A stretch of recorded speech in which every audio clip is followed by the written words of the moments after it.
uji kompetensi ya, dia apa itu uji kompetensi ya, intinya kemampuan Bapak di bidang ketenagalistrikan ya. Ini judulnya pelaksanaan uji kompetensi ini disampaikan dari Akidawara uji kemarin.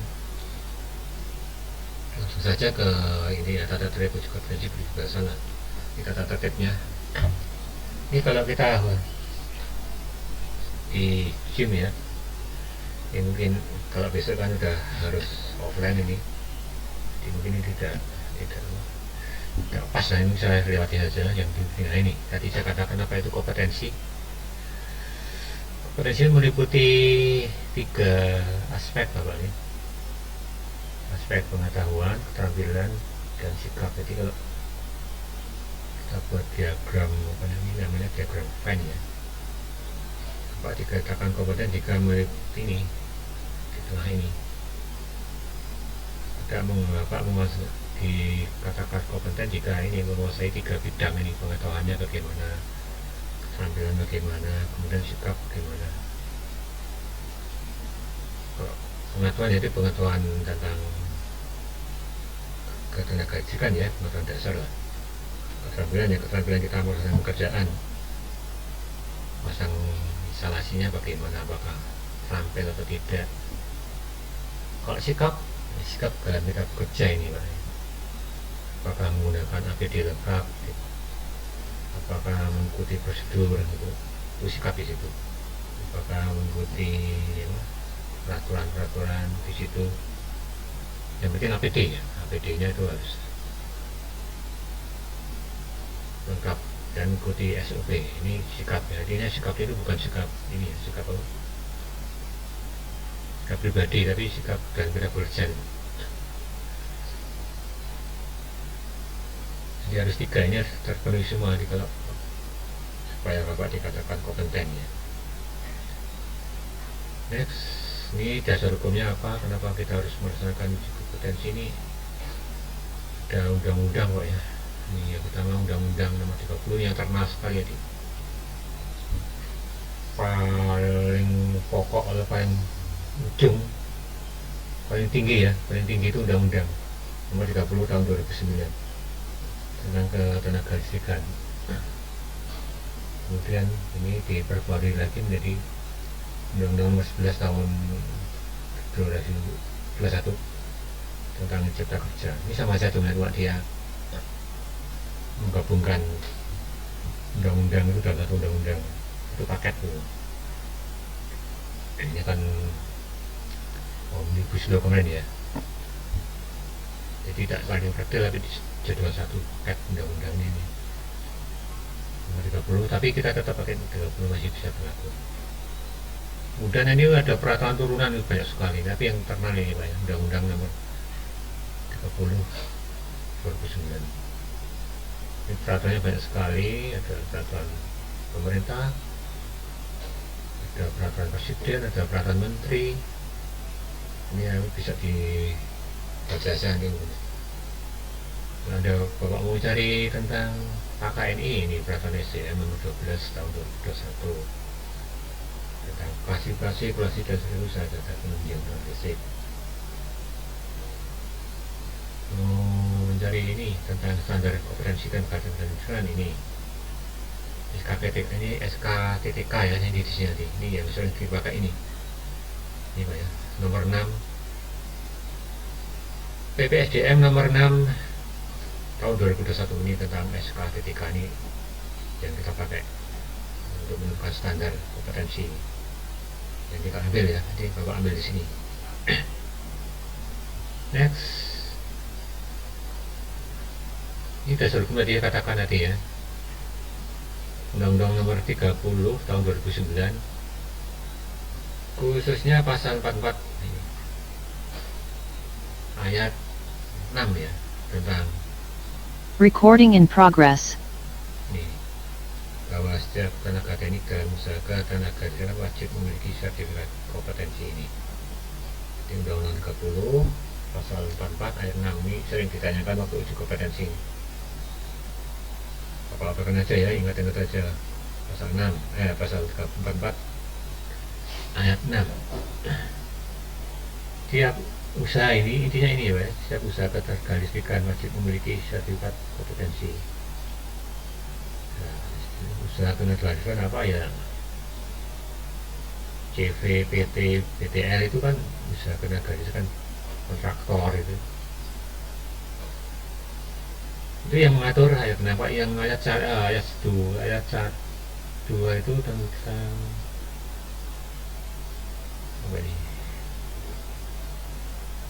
yang penting-penting aja ini pasal 1 tentang ketiganya, ayat 4 tentang layak operasinya, ayat 5 tentang SNI nya berkaitan dengan tenaga kerjanya, ayat 6 ya. Nah, itu wajib ini amanat undang-undang ya. Kalau suatu badan usaha tidak memiliki ini, biasanya waktu lelang akan di drop ya, tidak bisa disertakan dalam proses pelelangan suatu proyek katakanlah. Next, berikutnya ini peraturan SDM ini tentang tadi ya, keselamatan ketenagalistikan, jadi aman terhadap SDM-nya, dan hidup, aman terhadap instalasinya, aman terhadap lingkungannya. 3 aspek yang diatur. Next, langsung saja, ini nggak penting. Jadi saya katakan tadi ya, ini belum lagi paten itu berarti ada 3 aspek: pengetahuan, keterampilan, dan sikap. Ini harus 3-tiganya terpenuhi semua. Next saja, ini contoh, nggak usah ya, ini contoh bidang kerjaan. Kalau bidang perencanaan apa ada ini pembangkit, transmisi, ini itu pembangkit, transmisi, distribusi, dan PTL, ada semua ini sebidangnya, dari pendanaan, pembangunan, pemeriksaan, operasi, dan pemeliharaan. Nah, Bapak kan di sini ya, di PTL ya, tenaga kerja, TR ya, ada semua di bidangnya, sebidangnya. Pangsang berarti apa di bangunan ini, pembangunan dan pemasangan. Itu tenaga kerja yang itu harus mengikuti, harus mempunyai sertifikat. Next, ini okupasi jabatan apa itu? Kedudukan yang melekat, kedudukan yang menempatkan tugas, wewenang, hak, dan tanggung jawab yang melekat pada seseorang dalam satu organisasi atau bidang pekerjaan. Jadi tugas, wewenang, dan tanggung jawab lah, ini namanya okupasi jabatan.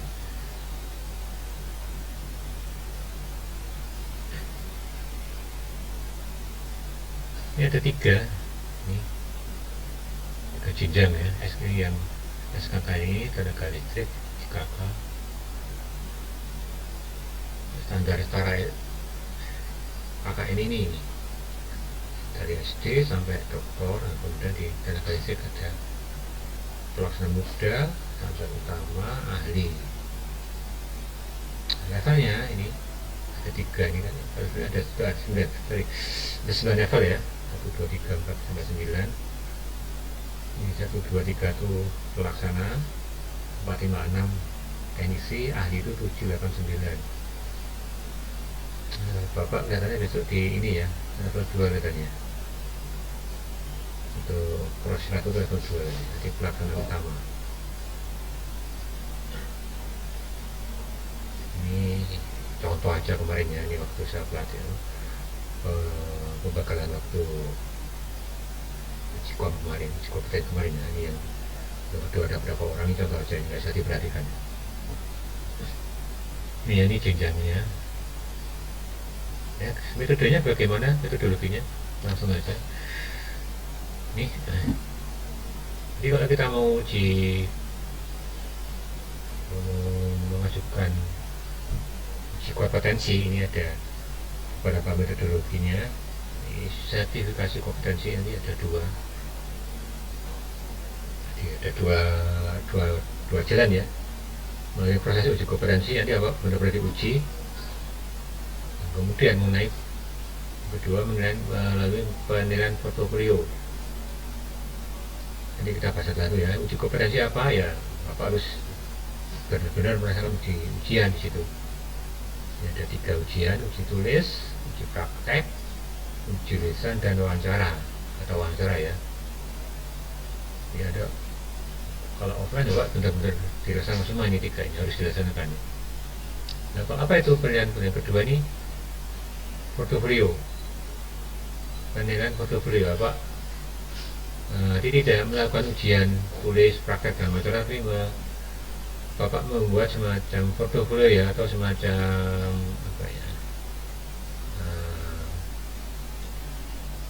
penilaian diri lah, buat tulisan tentang diri kita itu telah melakukan apa saja, telah melakukan pekerjaan apa saja, dilengkapi dengan foto-foto nanti.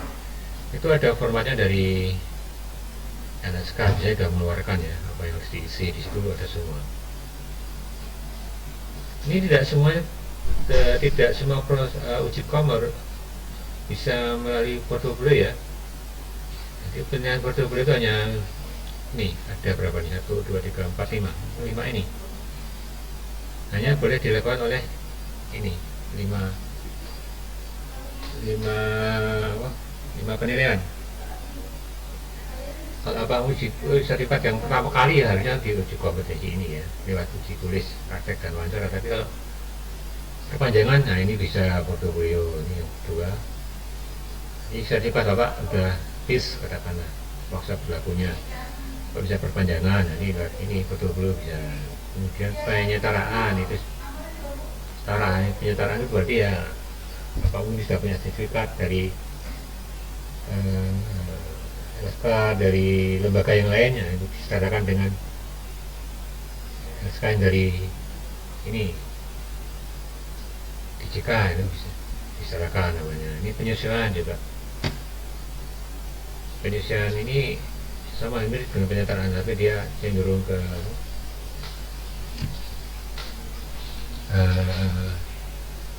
levelnya Pak. Levelnya sudah ke mungkin level tadi ya, kembali ke sini. Nah ini,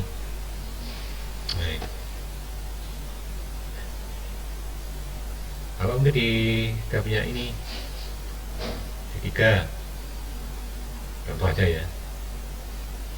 Nah, ini berarti ini disesuaikan dengan level berapa, itu bisa dengan baru-baru. Vokasional ini untuk pendidikan. SCM melakukan ujian potensi, itu bisa melalui penilaian portofolio atau perguruan tinggi. Di tempat saya juga ada ini, mahasiswa saya kan kalau mau mengajukan sertifikasi kompetensi, dia melalui ini penilaian portofolio, jadi tidak melalui ini kompetensi. Sertifikasi ulang ini juga bisa portofolio. Sertifikasi ulang mungkin Bapak ini waktu uji kompetensi, ujian tulis, praktek, ujian lisan, nah, kemudian Bapak mungkin dinyatakan belum kompeten ya, nah, apa kan harus melakukan uji kom lagi dah. Nah ini harus mengajukan lagi, ya, itu bisa melalui ini penilaian portofolio. Tapi itu biasanya dengan disertai dengan syarat ini telah mengikuti pelatihan. Itu ya, ini metodologinya itu ada 2 itu. Kalau yang benar-benar belum pernah mengikuti uji kompetensi ya harus ini buat yang atas ini, uji kompetensi. Jadi harus tulis, praktek, dan lisan harus ikut semua. Next berikutnya ini skenario-nya, ini langsung aja enggak, ini mungkin waktu uji tulis ya. Ini pokok-pokok nilainya. Kalau uji tulis itu ada esai dan ganda, tidak salah ini pokok nilainya 40, esai paling besar 10, 15, dan 10. Kemudian ini yang praktek dan tulisan. Nah, total nilai ini harus minimal 70 untuk bisa mengikuti. Jadi ujian tulis ini ya harus minimal 70 ini supaya bisa mengikuti ujian praktek nanti. Next berikutnya Ini uji tulis untuk yang madya nih ya, agak beda. Uji tulis untuk madya itu tidak ada uji ini pilihan, dia langsung esai dan di kasus. Uji tulis ini langsung saja, mungkin tidak perlu saya bahas. Nanti kita bahas di khusus setelah ini di materi materi pengetahuan. Langsung saja, waktunya 90 menit ya untuk ditulis seperti biasa. Di praktek ini sesuai jabatannya. Ini kalau waktu online ya biasanya menampilkan video, tapi ini udah offline. Apa ini benar-benar praktek di TUK, di tempat uji kompetensinya di mana. Jadi benar-benar merasakan praktek. Kalau masang instalasi listrik rumah katakanlah ya benar-benar masang instalasi rumah, masang kabel, masang stop kontak, masang lampu, masang saklar dan sebagainya. Nah, ini ujian praktek tuh harus ini siklusnya ini. Jadi harus ada 8 ini nanti yang ada Bapak kerjakan. Adanya perintah kerja, ada CSA, ini satu siklus ujian praktek ya. Ada SOP, APD lengkap, alat kerja, alat ukur, dan pelaksanaan kegiatan. Nanti prakteknya. Kemudian ada Bapak juga membuat LHP namanya, laporan hasil pelaksanaan kerja praktek. Prakteknya ya itu dibuat laporannya. Kemudian next ini dulu waktu online ya video ini. Kalau kita offline ya tetap harus pakai ini, ada semuanya harus ada. Next ini nanti kita bahas di kita bahas di Honda Tenis nanti. Nah, SOP ya, apa itu SOP?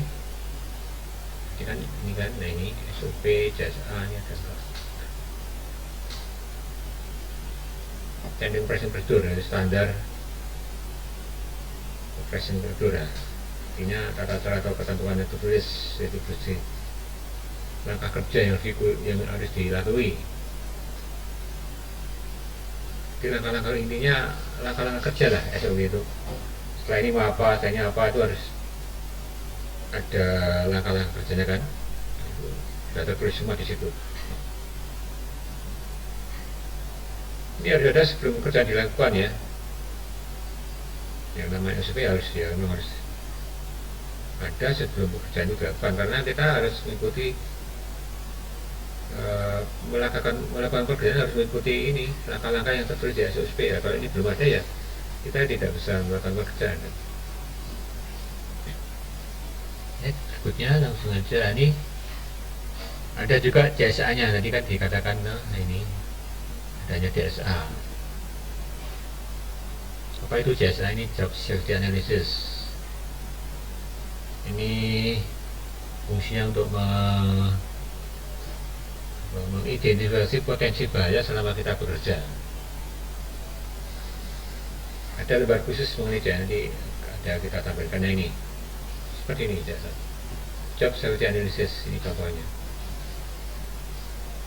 Ini kita melihat potensi bahaya apa yang kita akan temui di tempat kita kerja. Mungkin kalau Bapak memasang di ketinggian ya, ini centang ketinggian. Kemudian bahaya apa yang kemungkinan terjadi, jatuh material. Kemudian apalagi bahaya cedera. Kita cetak aja mana-mana yang kemungkinan bisa menimbulkan bahaya atau kecelakaan kerja ya. Kemudian alat pelindung diri apa ya, ini Bapak tulis di sini. Alat pelindung diri selama kita bekerja di ketinggian ya, katakanlah di masang ventilator gantung kan dilengkap nanti full body harness kan, rompi keselamatan, kemudian pelindung sarung tangan perangkat sudah pasti standar ini ya, tali keselamatan. Kalau pelindung pendengaran mungkin kalau di ke atas tidak perlu ya, pelindung pendengaran. Kalau nggak terlalu visi nggak perlu ya. Ini mungkin kalau pelindung kedengaran di ruang-ruang generator lah. Itu ya, ini namanya jasa pelindung. Jadi fungsi apa tadi? Mengenai suatu pot, mengenai ini kurang nih, mengenali potensi bahaya pada suatu pekerjaan ya. Lengkap ya, mengenali potensi bahaya pada suatu pekerjaan. Ini mengenalinya kok pada kurang kalimat potensi bahaya pada suatu pekerjaan. Yang kedua, menasihat kemungkinan untuk merugikan orang lain, peralatan dan lingkungan ini. Jadi kan menasihat kemungkinan bahaya yang timbul itu. Kemudian memberikan langkah atau mengendalikan risiko yang berhubungan dengan suatu pekerjaan. Tadi kan nanti kita harus beri ini, ya menentukan ini berinya apa. Dan sebagainya. Ini yang penting yang dua ini, yang pertama ini ya. Kita menentukan melihat bahaya apa, kemudian kita menentukan APD-nya apa. Ini APD yang tadi saya katakan. Dengan berpegang pada jasa, kita bisa menentukan APD yang harus kita gunakan. Jadi jasa itu penting sekali ya Pak ya. Untuk bisa kita melihat apa mau kayak APD yang diperlukan, kita harus ini mengisi jasa dulu kan. Kita harus melihat potensi bahaya apa gitu. Jangan sampai APD yang kita pakai tidak sesuai dengan potensi bahaya yang akan kita hadapi gitu ya. Nah, kita kerja di dalam gedung, kita kan nggak perlu ini kan, nggak perlu tali keselamatan. Nanti kita kerja di bawah, maksudnya di lantai bawah ya. Itu kan yang potensi bahaya kan pada lantai licin gitu kan mungkin. Kemudian mungkin debu gitu. Kalau ketinggian kan nggak mungkin. Ini contoh aja ya. Jadi kita lihat kemungkinan bahaya apa yang timbul di tempat kita kerja, tempat kita praktek nantinya ya.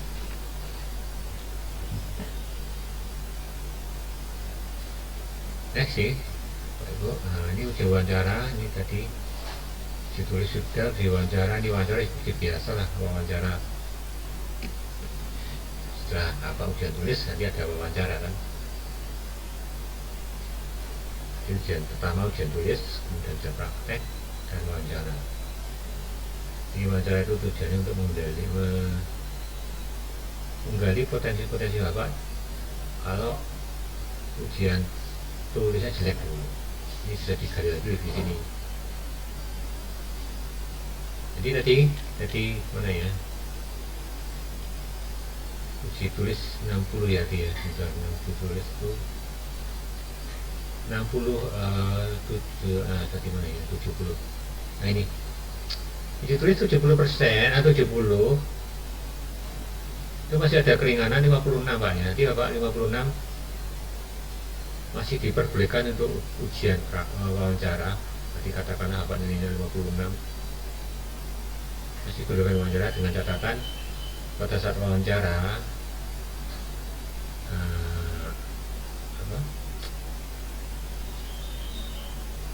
ini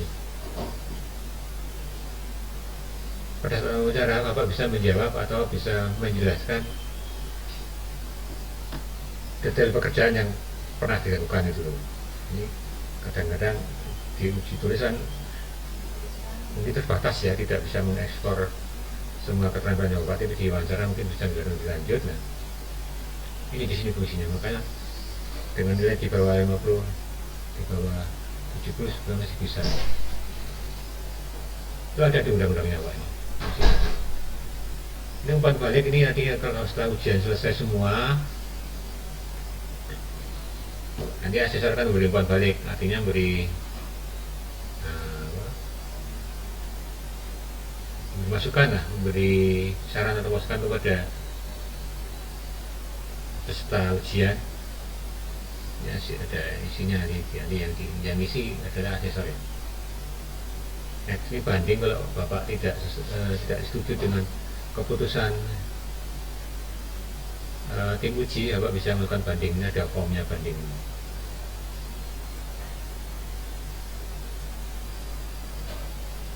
apakah itu kertas ini diisi kalau Bapak dinyatakan lulus atau paten, ya misi pakai identitas, ada form yang bukan dengan ini saja. Ini saya paten dengan munculnya gitu. Oke, itu aja. Terima kasih untuk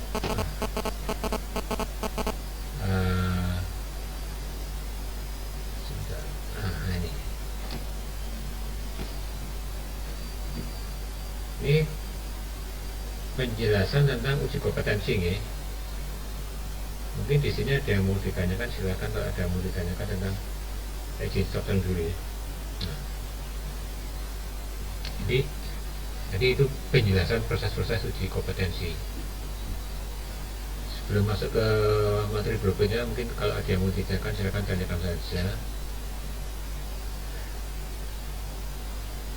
Saya sambil memperbaiki video saya, ini video saya kan masih ngaco ini.